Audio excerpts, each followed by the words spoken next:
ए हेउछंती बलांगीर जिला पुईतला थाना केसरकेला गाँर गणेश्वर सुना मुंडरे ओ हाथरे लागिछि गभीर आघात। तांकर एभली अवस्था करिसंती धर्मपत्नी ईश्वरी कुमारी।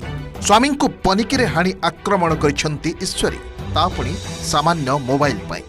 गणेश्वर अभियोग गत रातिर यूट्यूब रे भिडियो देखिबा पाई गणेश्वर को मोबाइल मागिथिले ईश्वरी। घरे अछि मात्र गोटिए ही एंड्रॉइड मोबाइल, तापुणी मासको 5 जीबी डाटा पैक वाला मोबाइल होइथिबारु काले डाटा सरीजीव से ही आशंकारे मोबाइल दे नथिले। एतिकिरे उत्क्षिप्त होई पड़िथिले पत्नी ईश्वरी। उभयଙ୍କ ମଧ୍ୟରେ गंडगोल होइतिला। शेषरे मोबाइल दे नथिबा स्वामी को पाने देबार सुजोग उंडी सोइथिबा बेले पनिकिरे पत्नी आक्रमण करिथिबा अभियोग होइछि। काली 7 बजे आड़े मोबाइल मते मागले तो मोटा डेली डाटा पैक नहीं से मोटा मात्र मास को 5 जीबी है। जियो फोन किनी तो से रिचार्ज होकर आसीचे तो से लगे डाटा से एकदम सरे दसन यूट्यूब देखसन एंता छेकनी वाले अंगठी रे दबाइछे बहिनी अंगठी रे आ इटा गाले तापर 3 नंबर चोटी बैक साइड रे पछा साइड रे इटा।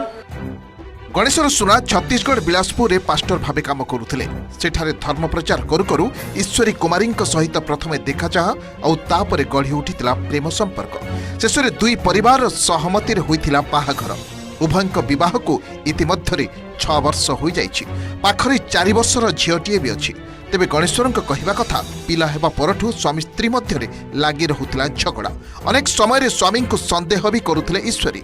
स्थिति एमिति हेला जे पास्टर काम छाड़ी बिलासपुर बलांगीर घर को आसी गणेश्वर बनी जाइतिले श्रमिक।